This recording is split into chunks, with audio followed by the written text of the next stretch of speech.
오늘 주신 말씀을 통해서 가지에게 주신 역할이라는 제목으로 하나님 말씀 나누겠습니다. 우리 지난주 설교 제목이 뭐였을까요? 가지에게 주신 축복이었는데요. 오늘은 그 말씀에 이어서 가지에게 주신 역할을 좀 생각해 볼까 합니다. 그런데 내용을 잘 살피면 역할이라고 부담을 주는 게 아니라 축복 투 정도 되지 않나 싶어요. 그래서 오늘 말씀을 통해서 여전히 우리가 하나님의 가지로서의 삶이 어떤 건지를 생각해 보는 그런 시간이 되면 좋겠습니다. 가을은 단풍도 예쁘지만 국화꽃이 참 예쁜 계절이 아닌가 싶습니다. 여러분들이 섬겨주셔가지고 우리 교회도 한동안 풍성한 그 국화꽃을 보면서 지낼 수 있었습니다. 국화꽃을 물을 주고 또 국화꽃이 피어나는 모습들을 이렇게 지켜보면서 하나 알게 된 것 중에 하나는 국화꽃이 자라다 보니까 올해 유독 벌레가 많이 생기더라고요. 한 가지에 벌레가 시작되며 며칠 사이에 금방 전체 가지에 벌레가 퍼져요. 그래서 결국 나무가 죽는 일도 몇 번 있었습니다. 그래서 우리 지금 꽃꽂이로 늘 섬겨주시고 화분을 관리해 주시는 홍지영 집사님이 병에 걸린 벌레 생긴 국화는 다른 국화와 가까이 두지 말고 좀 떼놓으라 이렇게 얘기하셨대요. 금방 번질 수 있으니까. 여러분 분명히 벌레가 처음 생긴 것은 가지 하나인데 그 가지의 벌레가 전체로 번지는 일이 순식간에 일어납니다. 그러니까 가지가 홀로 있는 것 같지만 다 연관성이 있다는 얘기겠죠. 결국 그 가지가 나무를 죽이는 일도 생깁니다. 여러분 오늘 현대인들의 삶은 혼자 사는 것을 되게 좋아하는 것 같아요. 누구한테 간섭받거나 신경 쓰는 것을 싫어해요. 홀로 사는 걸 좋아합니다. 그래서 한동안 우리 사회가 공동체성을 잃어버리고 개인화되어져 가는 것을 말하기 위해서 혼자 밥 먹는 것이 뉴스화되어질 때가 있었습니다. 그래서 오늘날 세태가 이렇다라고 지적하는 의미에서의 혼밥이 나왔는데 요즘은 혼밥이 대세가 됐어요. 오히려 혼밥을 즐기는 시대가 됐다 이런 이야기가 있습니다. 점심시간에 직장에서 같이 함께 가서 밥 먹는 게 아니라 혼자 편하게 밥 먹고 나머지 시간 운동하고 자기가 쉬고 공부할 거 공부하는 것을 더 좋아한다는 겁니다. 함께 하는 게 불편하다는 겁니다. 신경 쓰기 싫다는 거예요. 여러분 이렇게 혼자 사는 것이 좋아지는 시대, 그래서 함께 하는 것을 부담스러워하는 시대라고 해서 함께함이 덜 중요해졌느냐? 그렇지 않습니다. 여러분 가지 하나가 병에 걸리면 옆 가지에 금방 병이 옮겨지는 것처럼요. 가지는 서로 영향을 주고받는 것처럼 우리도 함께하는 사람들의 영향을 주고받습니다. 나는 아무 잘못 없는데 옆집이 불나면 우리 집도 같이 타죠. 옆집에서 잘못해서 불났으니까 불이 그 집만 타고 우리 집에는 안 넘어오죠? 그러지 않아요? 네. 그 사람의 잘못이 금방 우리 집까지 번져옵니다. 서로 영향을 주고받아요. 나는 운전을 바르게 갔는데 옆 사람이 중앙선 침범하며 사고 납니다. 우리의 삶을 보면 가지처럼 서로 영향을 주고받습니다. 그렇게 서로 영향을 주고받고 살아가고 있지만 우리는 때로는 나는 가지 아닌 것처럼 생각하는 거예요. 나는 나 혼자 잘하면 되는 것처럼 여기는 거예요. 스스로 가지됨을 거부하는 것과 같습니다. 지난주에 우리에게 주셨던 말씀, 가지에게 주는 축복은요, 가지가 나무에 붙어 있으면 농부의 전적인 돌봄을 받는다 그랬어요. 가지가 나무에 붙어 있으면 농부가 우리에게 불필요한 것들은 제거하고 깨끗해 할 가지를 깨끗하게 해서 더 풍성한 결실을 맺을 수 있도록 도와주신다고 그랬습니다. 가지이기 때문이죠. 나무에 붙어 있기 때문입니다. 또한 가지에게 주는 또 다른 축복은 나무에 붙어 있으니까 나무가 필요로 하는 모든 것을 다 공급해 줍니다. 우리의 삶에 공급의 은혜가 주어져 있다. 그게 가지의 축복입니다. 가지에게 주어지는 축복과 함께 가지에게 기대하는 바도 있겠죠. 가지에게 맡긴 역할이 있습니다. 다른 말로 얘기하면 열매를 맺는 건데 그 열매가 뭘까요? 오늘 본문은 그 열매를 이렇게 얘기합니다. 서로 사랑하라. 오늘 우리가 가지로서 우리에게 주어진 역할들 한마디로 정리한다면 서로 사랑하는 겁니다. 그런데 그 사랑이 어떤 사랑이냐 이거죠. 그냥 우리가 생각하는 사랑? 아니, 하나님께서 농부 되신 하나님, 우리의 나무 되신 예수님이 우리를 통하여 맺고 싶은, 우리를 향하여 기대하는 사랑이 뭘까 하는 겁니다. 그래서 오늘은 주신 말씀을 통해서 가족에게 주신 역할, 곧 서로 사랑의 열매를 맺으라 하셨는데 그 사랑이 뭔지를 살펴보고 우리 모두가 그 사랑을 맺는 자 되기를 소망합니다. 그 사랑의 결실들이 우리의 삶 속에 잘 맺혀졌으면 좋겠습니다. 첫 번째로는요, 계명을 따라 먼저 된 자가 밑까지 되는 사랑이다. 다시요, 계명을 따라 먼저 된 자가 밑까지 되는 사랑. 그 사랑을 우리에게 기대하신다는 겁니다. 자, 오늘 말씀에 10절을 같이 한번 읽어보겠습니다. 10절 말씀입니다. 내가 아버지의 계명을 지켜 그의 사랑 안에 거함 것 같이 너희도 내 계명을 지키면 내 사랑 안에 거하리라. 내 계명을 지키면 내 사랑 안에 거한다. 여러분, 오늘날의 사랑은 자유를 주는 것, 오늘날의 사랑은 모든 것을 허용하는 것이 사랑으로 여겨지는 시대 아닌가 싶어요. 그래서 뭔가에 간섭받거나 구속되는 것, 어떤 규정과 틀 안에 가두는 것을 굉장히 싫어합니다. 그래서 요즘은 그 규정과 틀을 벗어나는 사랑을 훨씬 더 멋있게 여겨요. 결혼이라는 규정 안에 있는 사랑보다 결혼을 벗어난 사랑을 사람들이 더 매력적으로 여깁니다. 하나님이 원래 우리에게 줬던 남성과 여성이라는 고유 성의 규정 안에서의 사랑이 아니라 그 성을 뛰어넘는 사랑을 더 좋은 사랑, 더 자유로운 사랑, 더 발전된 사랑처럼 오해하는 경향이 없지 않다는 겁니다.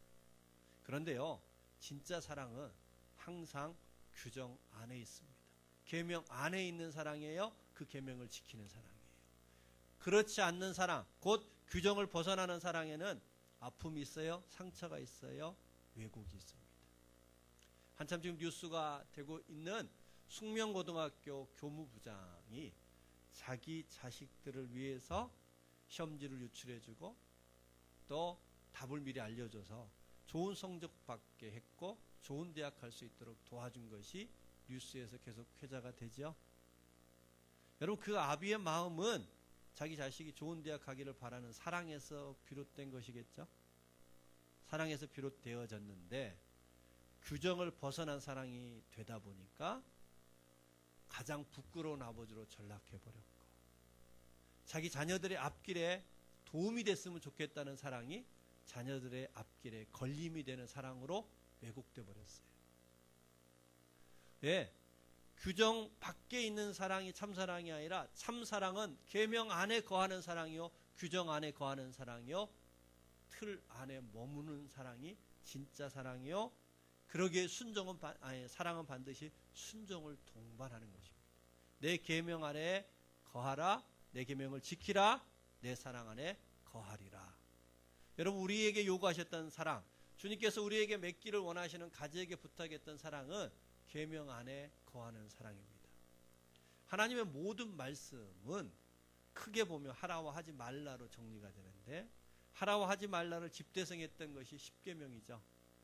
10가지의 제명으로 정리해 주셨는데 그 10가지 계명은 앞에 4개는 하나님을 사랑하라, 뒤에 6개는 사람을 사랑하라. 그러니까 하나님의 모든 계명은 사랑하라는 것이겠죠. 그 사랑 안에 거하는 것을 하나님이 기뻐하십니다. 그게 참사랑이다. 구약에 보면은 사사라는 입다가, 말이 완전히 거꾸로 되네요. 입다라는 사사가 있어요. 입다라는 사사가 뭘로 유명하죠? 서원한 사사로 유명하죠. 하나님 앞에 이런 서원을 했습니다. 하나님, 제가 전쟁하고 오면은 전쟁에서 이기게 하게 하시면 내가 돌아오는 길에 나를 처음으로 환영하고 환대하는 사람을 하나님 앞에 제물로 드리겠습니다. 하나님 앞에 서원했어요. 약속했어요. 여러분, 우리나라는 이 말씀을 왜곡해서 비록 자기의 딸이라도 서원하면 지켜야 된다라고 가르치는데요, 정말 잘못 가르친 가르침이에요. 하나님이 지금 입다에게 하시는 얘기는 이겁니다. 너의 왜곡된 신앙을 이제 멈추라는 것입니다. 하나님은 내가 소원을 했기 때문에 이기게 하시는 것이 아니라 하나님의 말씀 안에 거하면 이기게 하신다는 겁니다. 그것을 알게 하기 위해서 왜곡된 입다의 신앙에 브레이크를 걸기 위해서 처음 환대하는 자를 자기 딸로 내보내신 거예요.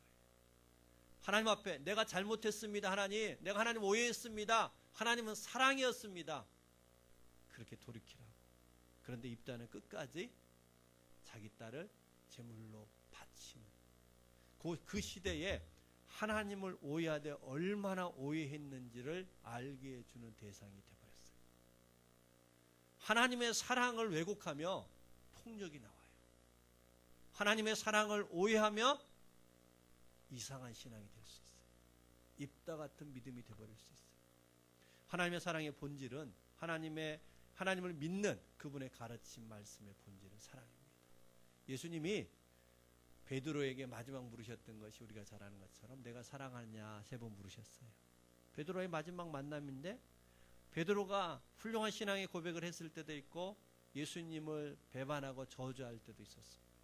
여러분 우리의 신앙에도 보면은요 아름다운 모습이 있는 것만 반면에 부끄러운 모습도 있어요. 그런데 우리 하나님은 그것 다 따지지 않는다는 겁니다. 오직 우리의 신앙의 여정 속에서 하나님이 주목하는 것은 너희가 나를 사랑했느냐를 주목하는 겁니다. 그리고 베드로에게 맡깁니다. 내 양을 치라 먹이라. 곧 우리에게 남겨진 삶도 사랑하는 것에다 초점을 두고 살라는 주님의 명확한 가르침이 베드로에게 물었다. 내가 나를 사랑하느냐? 내 양을 치라의 말씀 속에 담긴 의미입니다. 저와 여러분이 삶이 여러 가지로 분산되어 있습니까? 복잡합니까? 우리의 삶을 다시 한번 하나님의 사랑 앞에 정돈할 수 있는 저와 여러분 되기를 소망합니다. 하나님의 계명의 핵심은 사랑하는 겁니다. 자, 그러기에 그 말씀을 다시 오늘 12절에 이렇게 정리합니다. 우리 12절 말씀 한번 같이 읽겠습니다. 내 계명은 곧 내가 너희를 사랑한 것 같이 너희도 서로 사랑하라 이것이니라. 예, 우리가 지금까지 얘기했던 것처럼 주님의 계명의 본질은 서로 사랑하는 것입니다. 그런데 서로 사랑하다가 중요한 게 아니라 오늘 본문에서 제일 중요한 것은 내가 너희를 사랑한 것 같이. 예수님이 우리를 사랑한 것 같은 사랑은 지난주에 우리가 살핀 것처럼 나무가 가지를 사랑하는 사랑입니다. 나무가 가지에게 모든 것을 다 공급해 주는 사랑이에요. 나무가 첫 번째 가지에게 모든 걸 공급해 주잖아요. 그 사랑처럼 너도 사랑하라는 얘기는 예수님이 나무여서 첫 번째 가지에게 공급해 줬던 것처럼 너도 또 다른 가지를 향하여 공급하는 자가 되라가 예수님이 우리에게 요구하는 사랑입니다. 그것을 우리 앞에서 뭐라고 얘기하냐면 밑가지 되는 사랑이라고.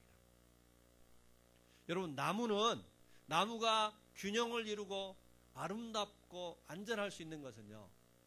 먼저 된 가지가 화려함의 자리, 영향력 있는 자리, 빛나는 자리를 차지하려고 하지 않고 그 화려함과 영향력과 결실을 맺는 자리를 세 가지에게 양보하며 늘 밑까지 되어지기 때문에 나무는 균형이 있고 튼튼한 거죠. 예수님이 원하셨던 것은 내가 너희를 사랑한 것처럼 너희도 밑까지의 사랑을 실천해라. 이런 겁니다. 그런데 세상은 반대잖아요.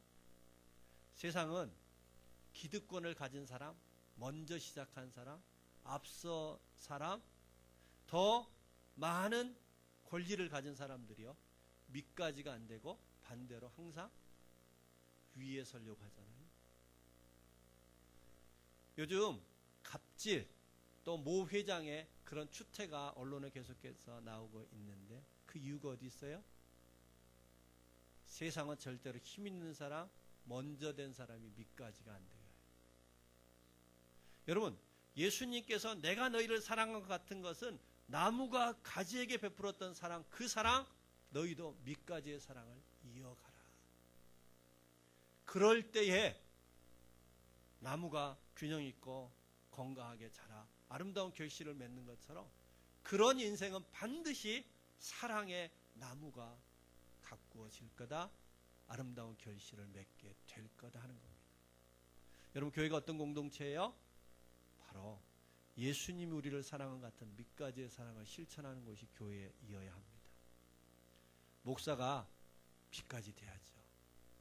중직자가 밑가지가 될 때 그 교회는 건강하고 아름다운 열매를 맺는 역사가 있을 것입니다. 그럴 때 그 교회는 주님이 오늘 기대하시는 그러한 가지로서의 역할을 잘 감당하게 될 겁니다.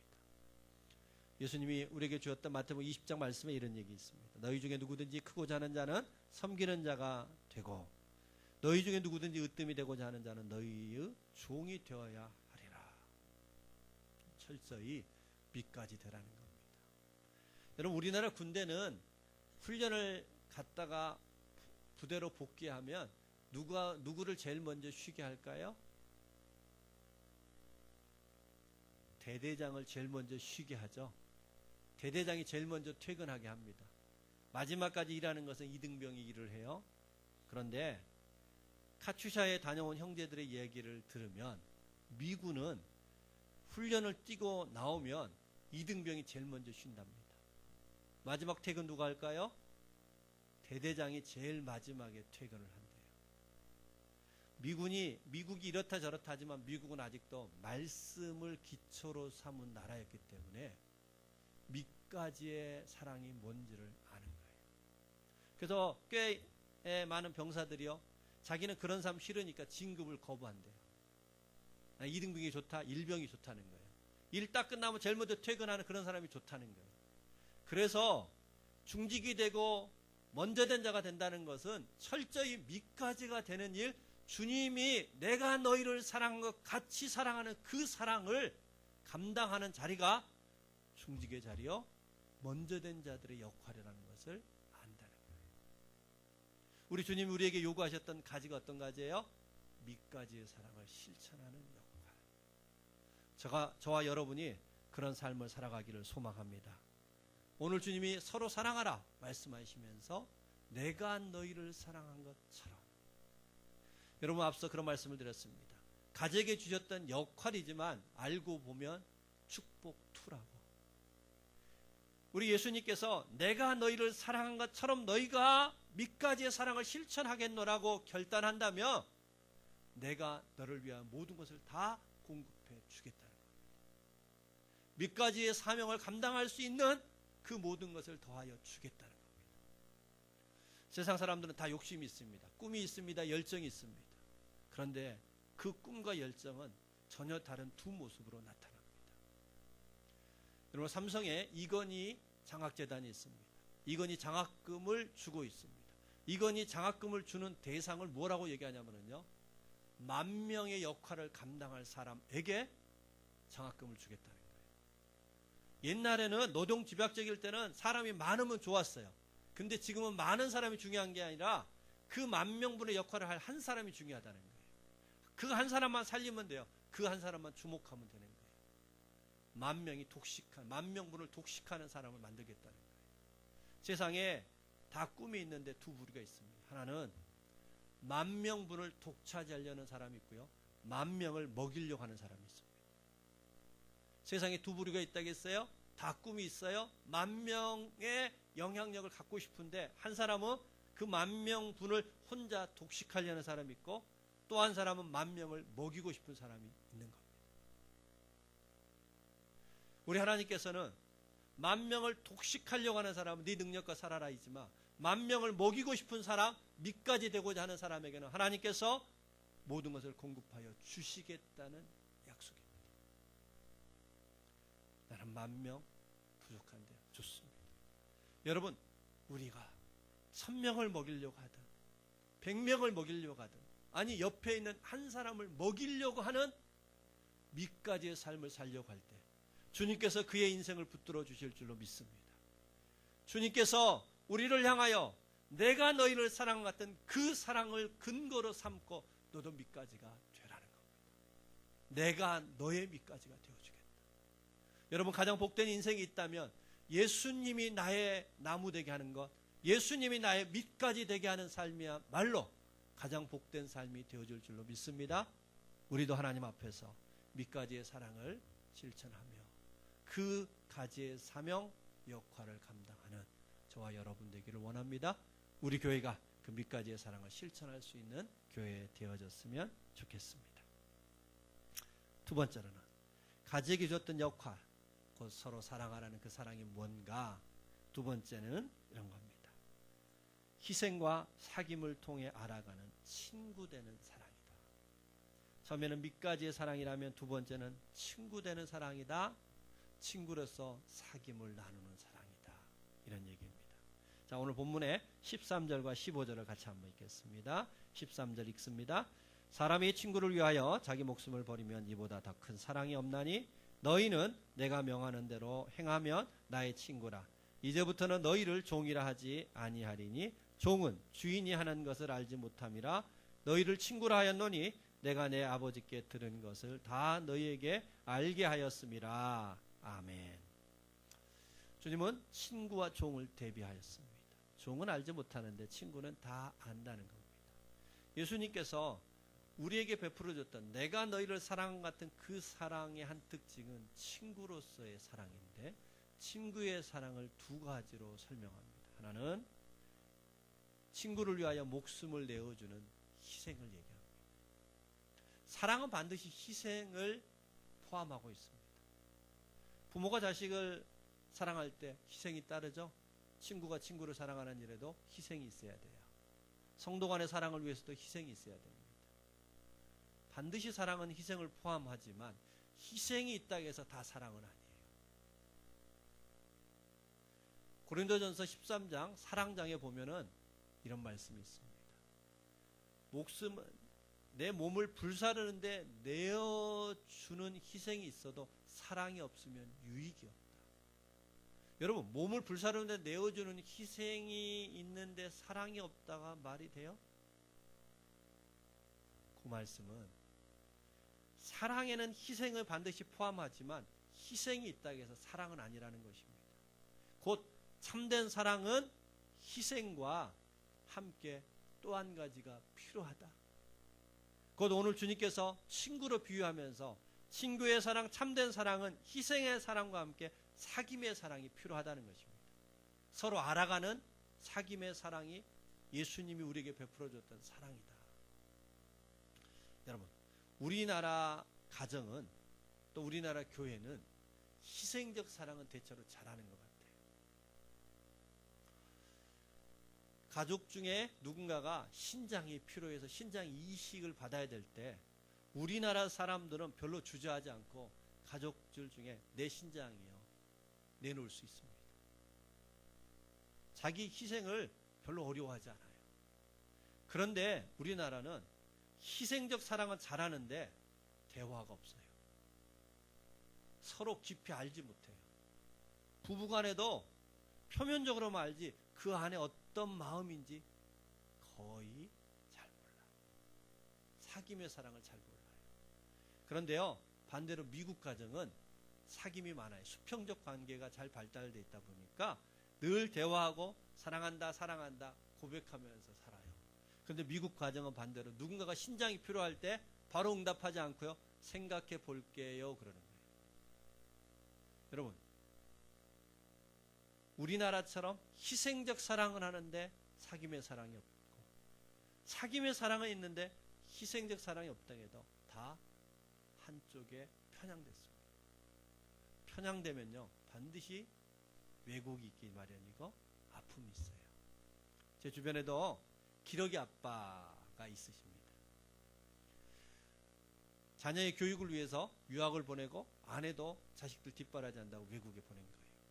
그래서 한국에서 혼자 남아서 새벽부터 밤늦게까지 열심히 일합니다. 몸이 망가지는 줄 모르고 일합니다. 새벽부터 밤늦게까지 아주 외로움 속에서 살아갑니다. 굉장한 희생이죠. 저는 그렇게 하라고 해도 저희 아내한테도 그랬어요. 나는 기러기 아빠 절대 못한다. 절대 못한다. 굉장한 희생입니다. 그렇게 희생을 했으며 부인이 알아주고 자녀들이 알아줘야 되는데요, 시간이 지나면요, 꽤 많은 경우 부인이 이혼을 요구해요. 자식들은 아빠가 우리에게 뭐 해줬냐고 따지는 거예요. 말이 돼요? 제가 남자라서 그런가? 좀 이런 얘기 들으면 열나요, 안 나요? 열받잖아요. 뭐가 문제예요? 가만히 생각해 보면, 아내 입장에서, 자식 입장에서 보면은 남편이, 아빠가 돈은 보내줬는데요, 아내 입장에서 보면 남편이 없는 거예요. 자식 입장에서 보면 아빠가 부재한 거예요. 희생적 사랑은 줬지만 사귐의 사랑을 주지 않았던 거예요. 사귐이 끊어지니까 아빠도 남편도 없는 것과 같은 삶이었더라. 그러기에 우리의 사랑은 반드시 이 두 가지가 조화를 이루어야 돼요. 우리 주님께서 우리를 향하여 내가 너희를 사랑한 같은 그 사랑 속에는 이 두 가지가 함께 포함되어 있는 것입니다. 예수님의 사랑은 우리가 죄로 말미암아 하나님 앞에 나아갈 수 없는, 구원받을 수 없는, 천국에 들어갈 수 없는 우리를 위하여서 그 죄값을 감당하는 십자가의 희생적 사랑을 우리에게 베풀어 주셨습니다. 희생적 사랑의 가장 극치인 사랑을 우리에게 보여주셨습니다. 그걸로 내 사랑은 끝났다라고 말하지 아니하시고 우리 주님께서는 날마다 우리를 향하여 사귐의 말을 걸어오십니다. 우리를 향하여 이 모양 저 모양으로 대화를 나누기를 원하십니다. 우리를 알기를 원하십니다. 아니, 하나님의 아버지께서 알려주셨던 그 모든 천상의 비밀과 우리를 향한 소망과 계획이 무엇인지를 우리에게 알려주기를 원하시는 사귐의 사랑을 우리에게 함께 요구하십니다. 그분은 우리에게 사귐의 사랑을 베푸셨기에 우리도 사귐의 삶을 살아라. 여러분, 우리 예수 그리스도부터 희생의 사랑과 사귐의 사랑을 잘 배운 사람, 그 사람은 가정에, 직장에, 교회에 머물 때 그를 통하여서 또한 사귐의 사랑과 희생의 사랑이 함께 잘 자라나는 역사가 있을 줄로 믿습니다. 그러기 위해서 우리를 그 사귐의 사랑으로 초대하십니다. 꽤 알려져 있지만 작자가 미상인 한 글이 있습니다. 예수님의 편지라는 글이 있습니다. 우리 각자한테 주시는 편지라 생각하고 한번 들어보셨으면 합니다. 나의 소중한 친구에게, 나는 아침 일찍 내가 깨어날 때 난 이미 나의 포근한 햇빛으로 내 방을 가득히 채워주었지. 사실 나는 내가 안녕하세요 하며 내게 인사해 주기를 바랐지만 넌 하지 않더구나. 너무 아침이라 나를 미처 알아보지 못했나 보다고 생각했었지.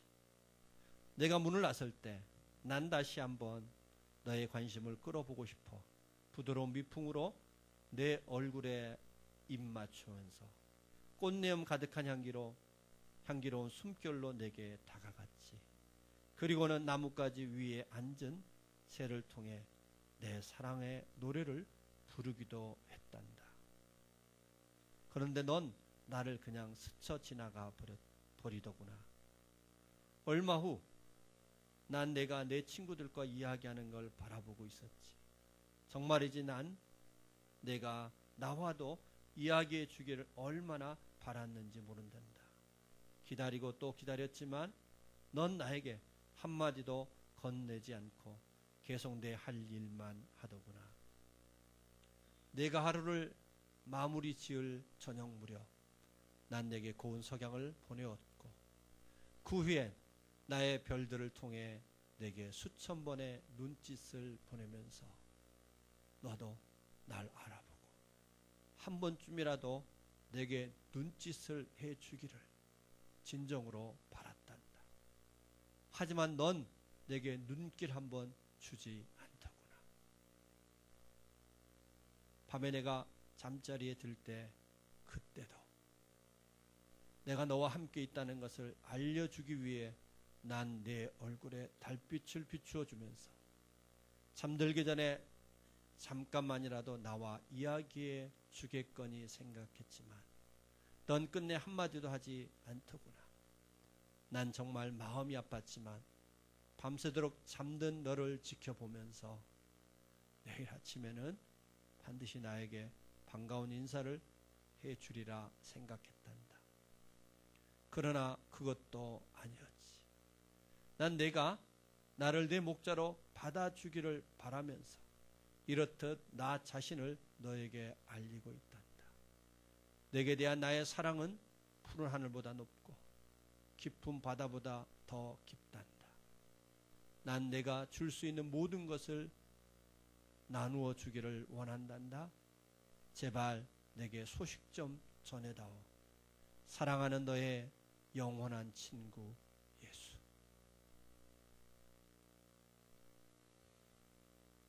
우리의 친구 대신 예수님이 우리 개개인에게 보내주신 편지 아닐까요?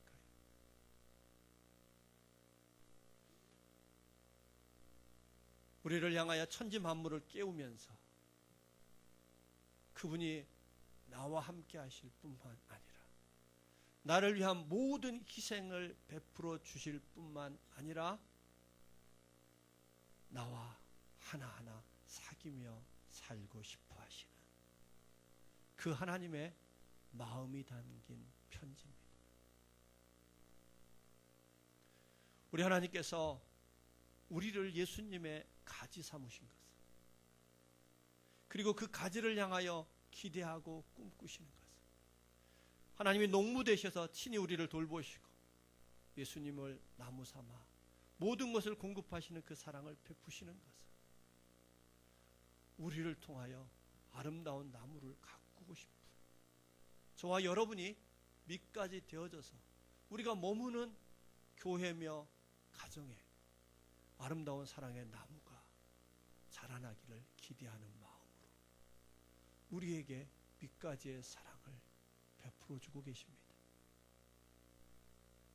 또한 우리 하나님께서는 우리가 단순히 희생의 사랑에 왜곡되어져서 이혼당하고 아빠는 나에게 뭘 해줬냐고 따지는 자식처럼 한 희생에 편향된 사랑이 아니라 우리를 향하여 누구보다 따뜻하게 다가와서 아침에 눈 뜨는 순간부터 잠드는 그 시간까지, 아니 우리가 곤하게 잠자고 있는 그 순간에도 우리를 향하여 사귐의 말을 끊임없이 건네시는 그 하나님과의 사귐의 삶을 살기를 바라시는 그 하나님의 사랑을 기억하고 우리 또한 그 사귐의 사랑을 이어가는 자 되기를 바라시는 그 하나님의 마음. 우리를 향하여 밑가지가 되라는 것은 하나님이 밑가지가 되시겠다는 것이고, 우리를 향하여 사귐의 사랑을 나아가라는 것은 하나님이 우리를 향하여 쉼없는 사귐의 사랑을 베푸시겠다는 하나님의 결단이 오늘 본문의 이야기입니다. 저와 여러분이 그런 가지의 삶이 되셨으면 좋겠습니다. 우리 하나님 따라서 우리도 밑가지의 사랑을 실천하십시다. 우리 하나님께서 우리에게 보여주셨던 그 사귐의 사랑을 우리도 본받아 가십시다. 우리 교회는 이번 주부터 많이 늦었지만 금요 기도회를 시작하려 합니다. 그러면 기도회가 뭘까요? 우리를 향하여 아침부터 밤중까지 끊임없이 사귐의 말을 건네오시는 그분 앞에 최소한 일주일 중에 한 번이라도 그분 앞에 우리도 말을 걸기 위한 시간 아닐까요? 우리도 그분의 그 말을 걸어오심에 응답하는 시간이 기도의 시간이 아닐까요? 기대하는 바는 우리의 그 한 시간의 기도를 통해서 우리의 일상이 눈을 뜨면서부터 하나님 앞에 말을 거는 인생, 저녁에 잠들기 전에도 주님 내 곁에서 나와 함께 하시고 나를 돌보시고 평안 가운데 나를 붙드시겠죠라고 주님 앞에 굿나잇하며 잠들 수 있는 그러한 삶의 시작은 바로 우리의 기도회를 통해서부터 시작되지 않을까 싶습니다. 여러분, 기도의 자리를 사모할 수 있는 교회가 되기를 소망합니다. 기도를 통해서 하나님과 사귐을 회복하십시다. 하나님과 더욱더 친밀케 되는 신앙으로 나아가십시다. 그래서 우리 모두가 하나님 아버지 앞에서 가지로서의 그 또 다른 축복, 가지를 향한 기대와 가지에게 맡기신 그 역할을 잘 감당하는 그 가지로서의 축복을 누리는 그런 교회 되어졌으면 좋겠습니다. 우리 하나님 아버지 앞에, 하나님 나를 가지 삼아 주신 것 감사합니다. 하나님, 내가 하나님의 농장에 심겨진 가지같이 살게 하여 주옵소서. 예수님에게 붙어있는 참 포도나무 가지로서 살아갈 수 있도록 도와주십시오. 그리하여 내가 서는 곳마다 사랑의 나무를 가꿀 수 있도록 도와주시고 사귐의 사랑을 이어갈 줄 아는 그런 인생이요 그런 가정 되어줄 수 있도록 하나님 도와주십시오. 하나님 앞에 기대하며 기도할 수 있는 우리 모두가 되기를 주의 이름으로 축복합니다. 같이 한번 기도하십시다. 이 시간 하나님 앞에 이렇게 고백합시다. 하나님, 나를 향하여 끊임없이 말을 걸어오셨는데 외면했습니다. 분주하다는 핑계로 오늘 하루도 저물어가는 올 한 해 동안에도 하나님 앞에 별로 말을 걸지 못하고 살았습니다. 하나님, 이제 내가 답하겠습니다. 이제 하나님을 향하여 나도 말을 걸겠습니다. 하나님이 걸어오시는 그 수없이 많은 외침에 내가 답하는 신앙이 되고 싶습니다. 사귐의 사랑을 이어가게 하여 주옵소서. 밑가지의 삶을 살아가는 교회가 되게 하여 주시옵소서. 하나님, 내가 하나님의 가지다운 그 역할을 감당하며 살 수 있도록 도와주시옵소서. 우리 주신 말씀을 기억하시면서 우리 하나님 앞에 함께 기도하시겠습니다. 할렐루야.